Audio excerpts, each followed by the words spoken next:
오늘도 값없이 베풀어 주시는 주님의 끝없는 은혜를 누리며 승리하는 꿈미래 모든 분들이 되기를 소망합니다. 이스라엘은 하나님으로부터 특별한 지위를 부여받았지만 정작 그 약속이 이루어질 때, 메시아가 이 땅에 오셨을 때에 그를 알아보지 못했습니다. 그렇다고 해서 하나님의 말씀이 폐하여진 것은 아니라고 합니다. 하나님의 말씀은요, 구원에 대한 하나님의 계획과 약속을 가리킵니다. 따라서 유대인의 불신앙으로 하나님의 계획이 실패한 것은 아니지요. 그렇다면 이 상황은 어떻게 우리가 받아들여야 할까요? 처음부터 하나님은요, 혈통으로서의 이스라엘을 이야기하시는 것이 아니라 믿음으로서의 이스라엘을 말씀하신 겁니다. 혈통을 따라서 이스라엘 민족을 선택하셨지만 하나님께서 보신 것은, 하나님께서 받아주신 것은 믿음이었다는 겁니다. 그래서 이스라엘에게서 태어난 사람이라고 해서 다 이스라엘 사람이 아니라고 말하고 있죠.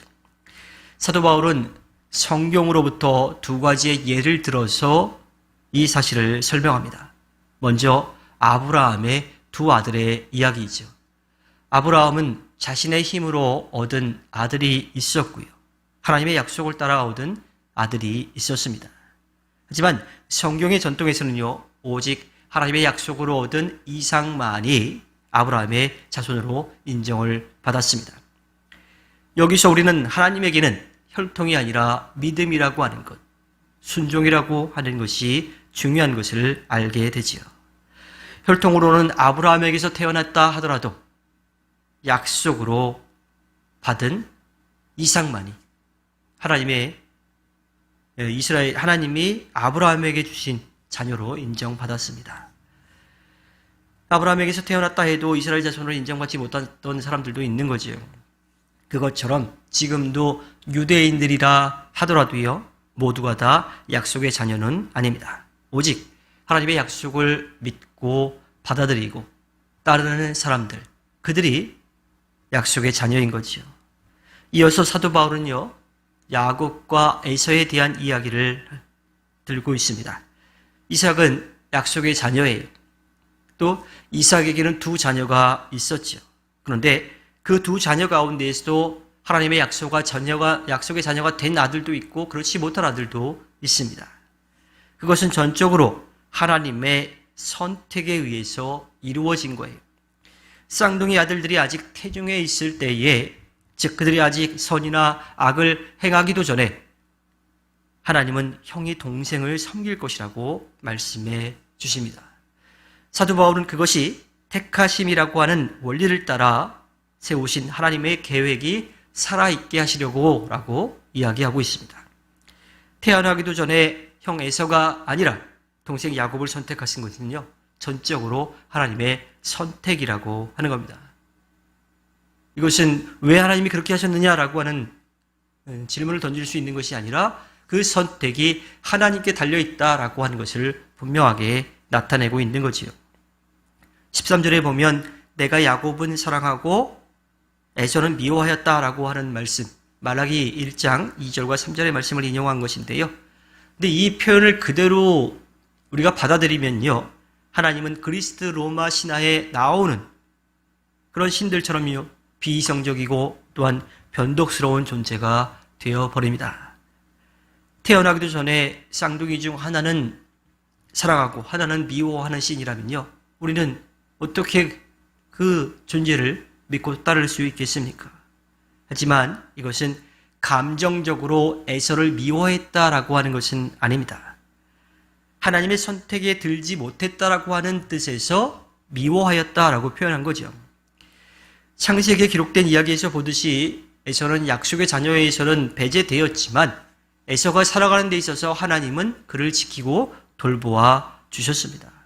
여전히 하나님의 은혜 가운데 살아갔던 거지요. 사도 바울은 이 두 가지 예를 통해서 또 두 가지의 이야기를 우리들에게 전하고 있습니다. 하나는 구원의 행동에 있어서 하나님의 전적인 주권이 있다라고 하는 겁니다.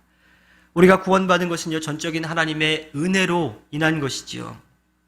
태중에 있는 야곱이 선택받은 것이나 우리가 선택받은 것이나 별반 다르지 않습니다. 뭐 상대적으로 본다면 차이가 있을 수는 있어요. 하지만 하나님의 절대적인 주권을 생각한다면 똑같은 거예요. 하나님이 선택해서 구원받게 하시는 것. 그것은 누구는 구원받고 누구는 구원받지 못한다고 미리 정하신 것이 아니라 하나님의 말씀에 믿음으로 순종한 사람은 구원의 은혜를 누리는 거고, 그렇지 않은 사람은 그 구원의 은혜를 누리지 못하도록 먼저 정해놓으셨다라고 하는 겁니다. 하나님의 절대를 생각한다면요, 우리의 인생을 통해서 우리가 뭔가를 이룬다 하더라도요, 아무것도 하지 않은 것과 마찬가지예요. 우리는 아무것도 없는 것과 마찬가지인 거지요.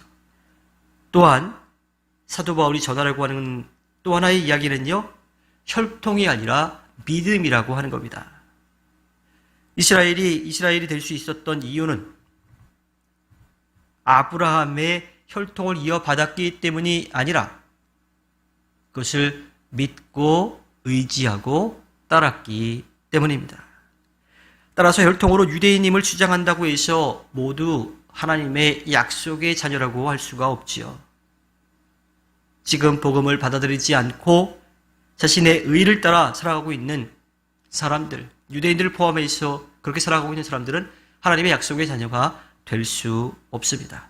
반면 혈통으로는 아브라함과 상관이 없지만 복음을 받아들인 사람들은요, 하나님의 약속의 자녀가 되는 거예요. 진정한 이스라엘이 되는 거지요.